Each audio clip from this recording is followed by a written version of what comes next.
Bismillahirrahmanirrahim. Assalamualaikum warahmatullahi wabarakatuh. Alhamdulillahilladzi hadana lihadza wa ma kunna linahtadiya laula an hadana Allah. Asyhadu an la ilaha illallah wahdahu la syarika lah wa asyhadu anna Muhammadan abduhu wa rasuluhu la nabiyya ba'dah. Amma ba'd. Segala puji bagi Allah Subhanahu wa taala, Tuhan semesta alam yang telah memberikan kita rahmat dan juga hidayah kepada kita semua sehingga alhamdulillah kita dapat menyaksikan channel yang insya-Allah diberkahi oleh Allah Subhanahu wa taala. Salawat dan salam marilah kita senantiasa haturkan kehadrat junjungan Nabi besar Muhammad sallallahu alaihi wasallam, sang pembawa risalah yang telah mengubah wajah dunia dari kegelapan menuju cahaya Islam. Semoga keberkahan selalu tercurah kepada beliau dan juga keluarganya, para sahabatnya, dan kepada kita semua yang mengikuti petunjuk-petunjuknya. InsyaAllah kita akan dimasukkan oleh Allah Subhanahu wa taala ke dalam syurganya Allah Subhanahu wa taala. Hari ini marilah kita bersama-sama merenungkan kejayaan peradaban Islam di masa Nabi Muhammad sallallahu alaihi wasallam. Sebuah peradaban yang tidak hanya membimbing umat Islam menuju kebenaran, tetapi juga memberikan pengaruh besar bagi dunia, termasuk pada kebangkitan peradaban Eropah. Ayyuhal ikhwah, peradaban Islam yang dibangun dengan landasan tauhid, ilmu pengetahuan, etika dan juga keadilan sosial telah meninggalkan jejak yang sangat mendalam dalam sejarah umat manusia. Perbandingan antara peradaban Islam yang berkembang di zaman Nabi Muhammad SAW dengan peradaban Eropah pada waktu itu bukan hanya soal perbedaan di dalam struktur sosial maupun struktur budaya, tetapi juga di dalam filosofi hidup, prinsip keadilan, hak asasi manusia dan juga sistem pemerintahan.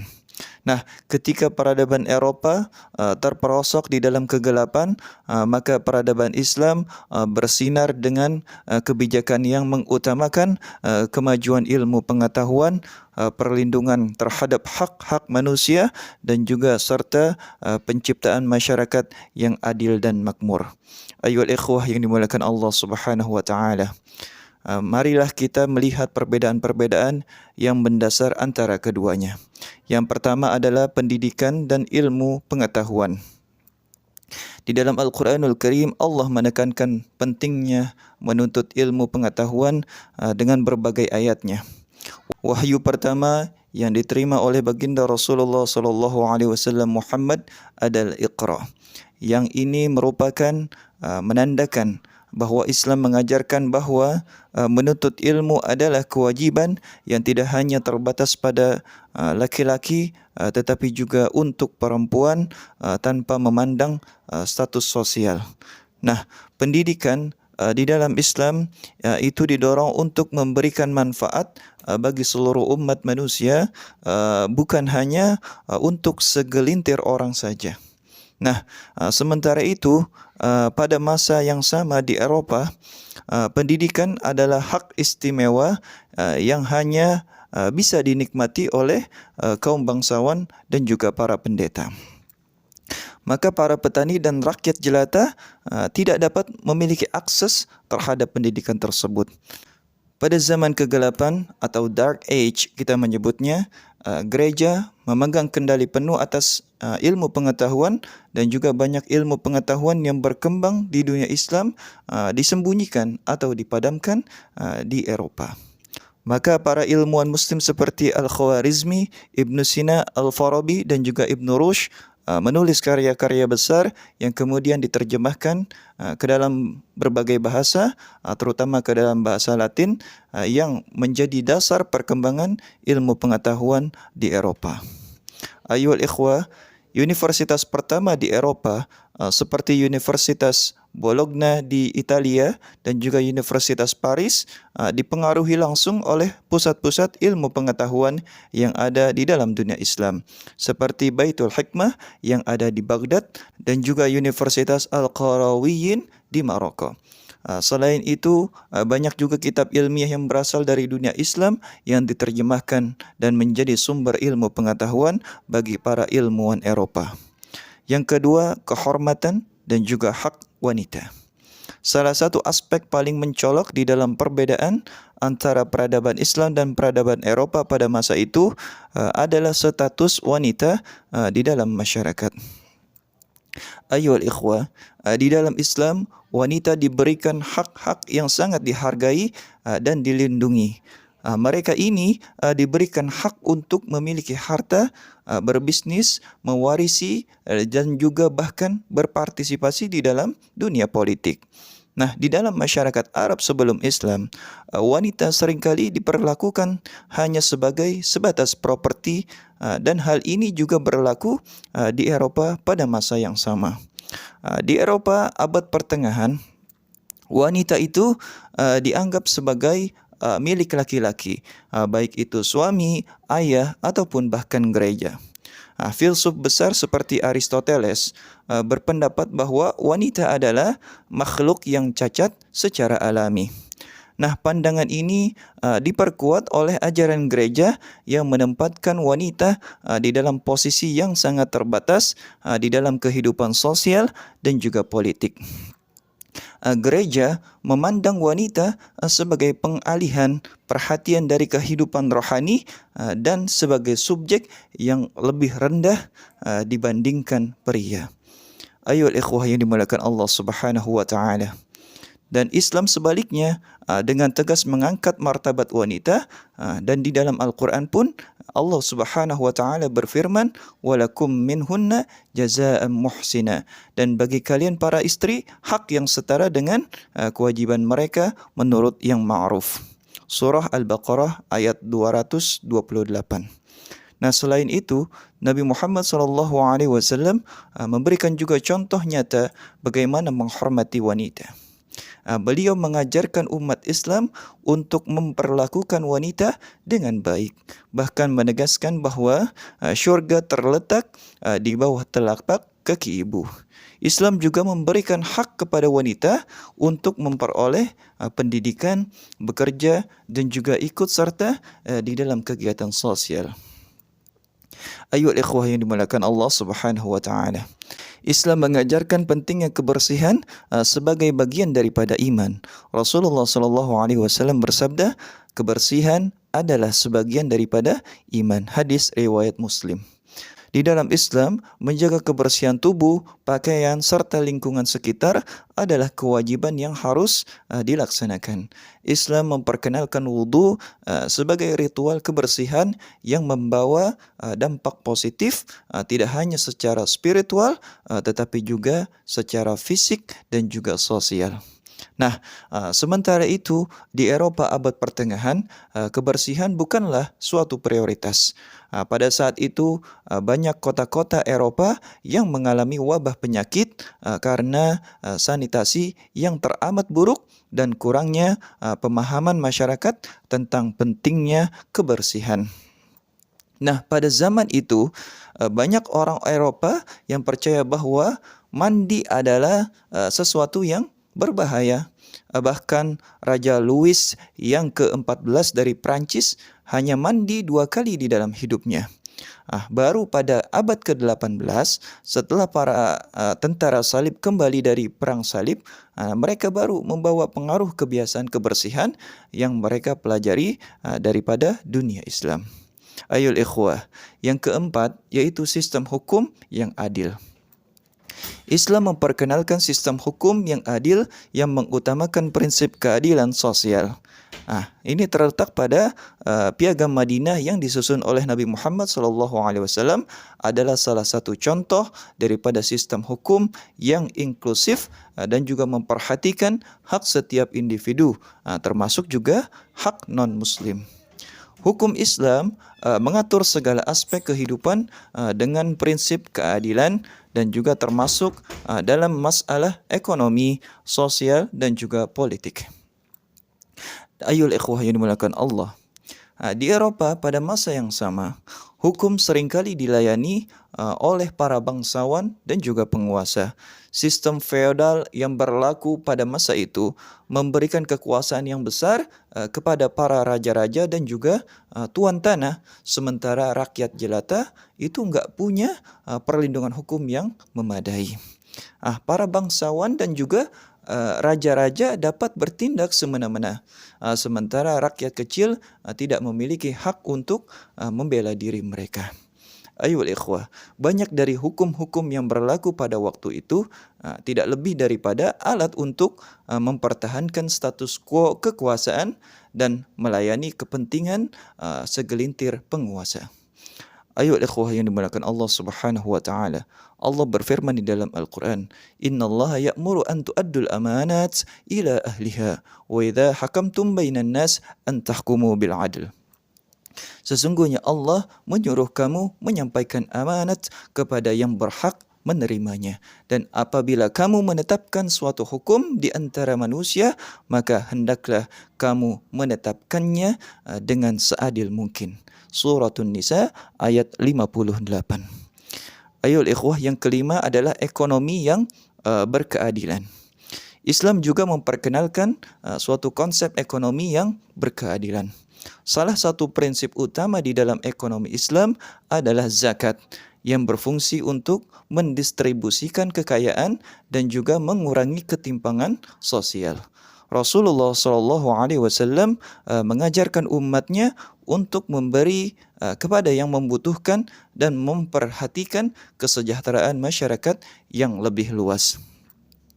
Ayuhal ikhwah yang dimuliakan Allah Subhanahu wa taala, di Eropa pada masa itu sistem ekonomi lebih berpihak kepada kelas bangsawan dan juga kelas penguasa. Sistem feodal menyebabkan para petani dan juga rakyat jelata hidup di dalam kemiskinan, sementara para tuan tanah dan bangsawan hidup di dalam kemewahan.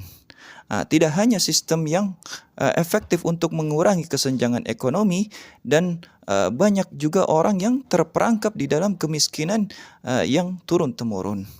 Ayyuhal ikhwah yang dimuliakan Allah. Yang keenam, etika di dalam perang. Ayyuhal ikhwah, Rasulullah SAW memperkenalkan etika perang yang sangat tinggi. Beliau melarang pembunuhan terhadap wanita, anak-anak, orang tua, serta perusakan terhadap lingkungan. Nah, prinsip-prinsip ini menjadi pedoman di dalam perang yang adil menurut ajaran Islam. Islam menekankan bahawa perang hanya boleh dilakukan untuk mempertahankan diri dan juga mempertahankan keadilan, bukan untuk menyerang atau memperluas kekuasaan. Nah, dalam setiap peperangan, umat Islam diharuskan untuk mengikuti prinsip-prinsip yang menjaga martabat manusia dan juga lingkungan hidup. Ayuhal ikhwah yang dimuliakan Allah Subhanahu wa taala. Di sisi lain, di dalam sejarah Eropa pada masa yang sama, perang seringkali berlangsung dengan cara yang amat brutal dan tanpa aturan yang jelas. Nah, selama perang salib misalnya, tentara salib Eropa tidak hanya menyerang pasukan Muslim, tetapi juga menyerang penduduk sipil, menghancurkan kota-kota dan juga merampas harta benda mereka. Bahkan penaklukan seringkali dilakukan dengan tujuan hanya memperluas kekuasaan tanpa memperhatikan etika maupun moralitas di dalam peperangan. Sebagai contoh, di dalam perang salib pertama terjadi pembantaian besar-besaran terhadap warga sipil di kota Yerusalem yang dihuni oleh Yahudi dan juga Muslim, serta sebagian besar kaum Kristen. Nah, ini adalah contoh dari perang tanpa etika yang akan mencemari prinsip-prinsip dasar kemanusiaan yang seharusnya dipegang teguh dalam setiap pertempuran. Berbeda dengan hal itu, Islam menekankan pentingnya kemanusiaan, bahkan dalam kondisi perang, serta berusaha untuk meminimalkan kerugian dan juga penderitaan di dalam peperangan. Ayuhal ikhwah, peradaban Islam bukan hanya memberikan dampak bagi umat Islam itu sendiri saja, tetapi juga menginspirasi kebangkitan peradaban Eropa. Selama abad ke-8 hingga ke-13, ketika peradaban Islam berada di puncak kejayaannya, banyak sekali pengetahuan dan juga penemuan yang dilakukan oleh ilmuwan Muslim yang diterjemahkan dan juga dipelajari oleh para ilmuwan Eropa. Ayuhal ikhwah yang dimuliakan Allah Subhanahu wa taala. Pengaruh besar ini dapat dilihat dalam berbagai bidang, mulai dari matematika, astronomi, kedokteran hingga filsafat.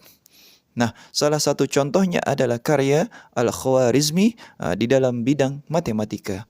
Al-Khwarizmi ini menulis buku tentang aljabar yang kemudian diterjemahkan ke dalam bahasa Latin dan menjadi sumber utama bagi perkembangan matematika di Eropa. Nah, begitu juga dengan karya Ibnu Sina yang dianggap sebagai bapa kedokteran di dunia Islam.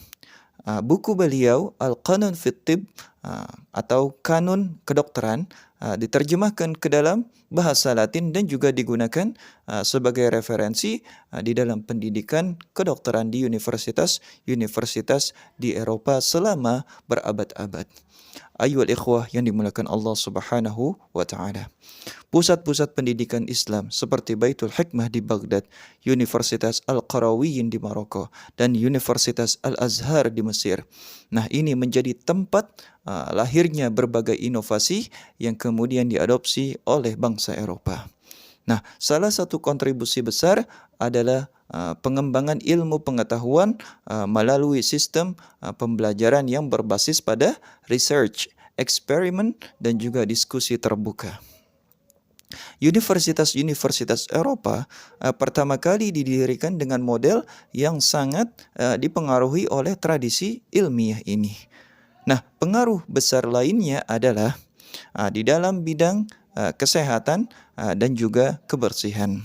Ayyuhal ikhwah, praktik-praktik kebersihan yang diajarkan oleh Islam seperti kebiasaan mandi secara teratur dan juga penggunaan obat-obatan herbal dan pembatasan konsumsi alkohol diadopsi oleh banyak negara Eropa. Bahkan banyak rumah sakit pertama yang didirikan di Eropa itu mengacu pada model rumah sakit di dunia Islam. Seperti rumah sakit besar yang ada di Cordoba, Spanyol yang menawarkan perawatan medis kepada semua lapisan masyarakat. Ayyuhal ikhwah yang dimuliakan Allah Subhanahu wa taala. Selanjutnya adalah penghormatan terhadap wanita dan juga peran sosial mereka. Selain itu di dalam dunia Islam, pada masa Nabi Muhammad SAW, wanita diberikan hak-hak yang tidak diberikan kepada mereka di Eropa pada masa yang sama. Wanita di dalam Islam memiliki hak untuk berpartisipasi di dalam kehidupan sosial, ekonomi, dan juga politik. Mereka ini memiliki hak untuk mewarisi harta, bekerja, mengelola bisnis, dan juga berpartisipasi di dalam urusan negara. Sebagai contoh yaitu Khadijah binti Khuwailid, yaitu istri pertama baginda Rasulullah SAW. Beliau adalah pengusaha yang sukses yang menjadi contoh nyata tentang peran aktif wanita di dalam ekonomi. Sementara itu di Eropa abad pertengahan, wanita tidak memiliki hak yang sama. Mereka dipandang hanya sebatas properti ataupun subjek yang tidak memiliki kebebasan untuk mengatur hidup mereka sendiri. Wanita di Eropa pada masa itu hanya memiliki hak yang sangat terbatas, baik dalam hal kepemilikan harta, pendidikan, ataupun bahkan di dalam hal memilih pasangan hidup. Nah, sebagai perbandingan, wanita di dalam masa Nabi Muhammad SAW itu diberikan hak waris dan hak untuk mengelola harta mereka sendiri. Ini adalah bukti bahwa Islam telah menempatkan wanita pada posisi yang teramat mulia, yaitu memberikan mereka hak yang setara dengan pria di dalam banyak hal, meskipun ada beberapa perbedaan di dalam peran sosial mereka. Ayolah ikhwah, selanjutnya itu adalah hak pendidikan untuk semua. Nah, salah satu keistimewaan peradaban Islam adalah bahwa pendidikan tidak dibatasi oleh status sosial. Semua orang tanpa memandang latar belakang sosial ataupun jenis kelamin, mereka diberikan kesempatan untuk belajar. Bahkan Nabi Muhammad SAW sangat amat menekankan pentingnya menuntut ilmu baik bagi pria maupun wanita. Dan ini dijadikan sebagai salah satu dasar bagi perkembangan masyarakat Islam yang sangat menghargai ilmu pengetahuan. Ayolah ikhwah yang dimuliakan Allah Subhanahu wa taala. Dan di Eropa pada masa yang sama, pendidikan adalah hak istimewa bangsawan dan juga para pendeta. Gereja memegang kendali penuh atas pendidikan dan juga seringkali menghalangi penyebaran ilmu pengetahuan yang tidak sesuai dengan ajaran gereja. Oleh karena itu, hanya orang-orang tertentu yang dapat mengakses pengetahuan, sementara mayoritas rakyat jelata tidak memiliki kesempatan untuk memperoleh pendidikan yang layak. Ayyuhal ikhwah yang dimuliakan Allah Subhanahu wa taala. Yang selanjutnya adalah sistem pendidikan di Eropa pada masa itu sangat amat eksklusif dan banyak orang tidak memiliki akses untuk mengembangkan diri. Namun dengan masuknya ilmu pengetahuan Islam melalui penerjemahan karya-karya ilmiah Muslim, maka Eropa mulai mengalami kebangkitan ilmiah pada abad ke-12 dan juga abad ke-13 yang kita kenal dengan istilah Renaissance atau kebangkitan kembali ilmu pengetahuan. Yang selanjutnya, relevansi peradaban Islam di dalam masyarakat modern. Ayyuhal ikhwah yang dimuliakan Allah Subhanahu wa taala. Melihat sejarah kejayaan peradaban Islam yang telah memberikan pengaruh besar terhadap peradaban dunia, marilah kita merenung sejenak ayyuhal ikhwah dan bertanya, apa yang telah kita lakukan untuk menjaga warisan besar ini? Apakah kita masih menjalankan prinsip-prinsip luhur yang telah diajarkan oleh baginda Rasulullah SAW dan diterapkan di dalam peradaban Islam? Nah, ini adalah pertanyaan besar bagi kita semua. Kejayaan yang pernah diraih oleh peradaban Islam haruslah senantiasa menjadi inspirasi bagi kita untuk kembali bangkit.